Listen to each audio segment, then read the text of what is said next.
I hate grammar with a passion. When I think grammar, I think nap time. I think grammar is fun at some times, but boring at others. I don't like grammar.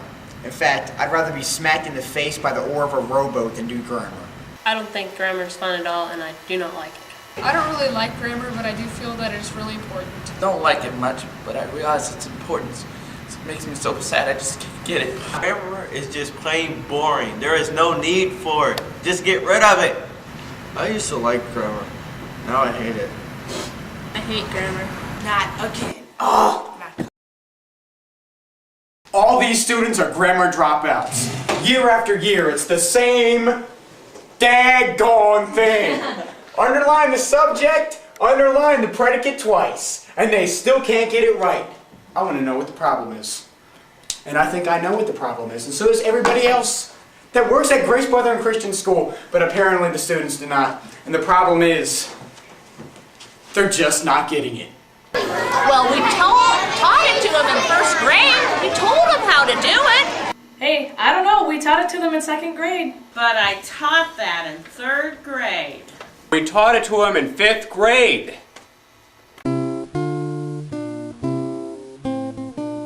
I believe that schools make us learn grammar because it helps us write better so that teachers can understand our words better. Grammar is important for communicating. I think they make us use grammar because so we can have a better vocabulary towards the future. We have grammar to help us know what kind of words we're using and how to use them properly. We do grammar to enhance our vocabulary skills. We are taught grammar to enhance our vocabulary. I think it's important for them to teach us grammar because it helps us read and write better. They teach us grammar so we could get good jobs. I think they teach us grammar so that we will be able to get better jobs when we're older and help us read and write better. We do grammar because it's the basic foundation for communication skills used in adolescence and adulthood. Local experts verify this sentiment. We've talked to Mary Reeder, guidance counselor at Grace Brethren Christian School. I think it's important that you learn proper grammar because when you get ready to apply to colleges, one of the things that you have to do is to write an essay. And if your writing skills are not what they should be, it's going to be very difficult to make a positive impression on the admission committee. The other thing that happens when you apply to a school, often you may want to have a personal interview, and the way that you speak and express yourself is going to give them a lasting impression of who you are. Once you get beyond college, you're going to be looking for a job, hopefully, and you have to go in again for an interview. And again, you have to represent yourself, and that needs to be a way that is grammatically correct so that you will make a positive impression. In addition to making a good impression verbally whenever you are interviewing, you also have to put together a resume. And again, you have to know the proper way to do this and make sure that you are grammatically correct, or you're going to give a bad impression that you are not well educated. So grammar is very important, and while you're in the middle school and high school years, this is where you really polish up the foundation that you started in elementary school. Despite the fact that these students understand the importance of grammar for communication skills, their scores still remain pitiful. Here are the results of the students their first 2 weeks of the grammar testing. You can see the class average is a pitiful 57.9 and then a 60%, both failing in our school. I'm here to tell you how all these kids all across the world, millions of kids all over America are having trouble with their grammar. I'm going to tell you the way that everybody in America can have grammar. Good grammar, in fact. The best grammar that there can ever be, and you're going to get that through the Shirley grammar system. I have a number of homeschoolers in our homeschool umbrella program who use the Shirley grammar system, and they think it's a great program.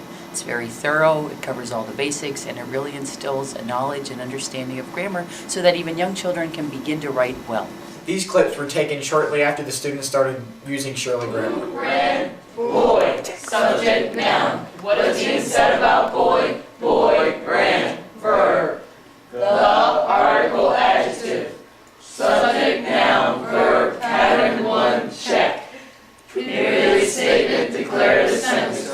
to the verb, divide the complete subject from the complete predicate. Very good. We started Shirley Grammar, and the test results were amazing. However, initial reactions have been guarded. I saw the results of those tests. What in the world have you been doing to those students? It's like they instantly know grammar. What is it? Are you brainwashing them? While rumors flew insinuating mind control, the students' scores began to rise. With a class average of 96.2 and 92.5. You've seen it, the results are amazing. This is working. Even parents have been astounded by the results. It's been amazing watching Stephen recite the things that he's learned in grammar class. He's never known grammar quite like this before. He's really excited about it and he's having a great time. The traditional approach to teaching grammar has students memorize definitions, memorize lists of words, the different parts of speech. Then they're given a whole complex sentence in which they have to find the adverb, the adjective, the pronoun. The problem is that often, having memorized everything out of context, when it goes into the context of the sentence, they're confused. That is why many students have a distinct problem with being able to find the correct part of speech in a sentence. I call it a search and destroy mission, at which they usually fail. Afterward, they are given homework where they have to do the same thing, and often it's just a guessing game. So how is this new approach different? In the Shirley Grammar method, students are taught to recognize patterns. Although there are many variations in content, the pattern of the English language is very consistent. There are actually only 7 patterns within the English language. Once students are taught to recognize those patterns, it is much easier for them to find, in context, the various parts of speech. Call to your brother from the door. Who did you call to your brother from the door? You, subject pronoun. Another aspect of Shirley that involves the students is the constant oral repetition. Number 1, please. These students recite the same of question and flow answer for each sentence. Went to the school for a meeting. Man and his brother.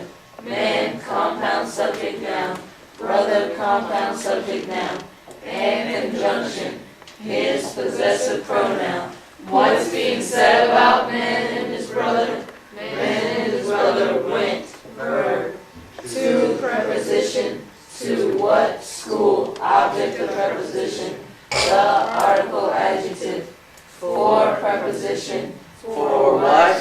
Meaning object of preposition. The, article, adjective. The, article, adjective. Subject, noun, verb, pattern 1, check.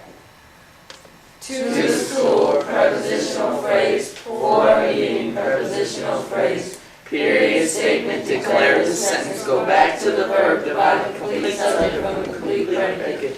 Is there an adverb exception? No. Is the sentence in natural or verb? In just a matter of weeks, these students went from not even being able to identify a noun or verb in a sentence, are now able to identify subjects, verbs, etc., in any sentence you can throw at them. This is Paul Donaldson with GBCS News. We'll be updating you consistently on this story.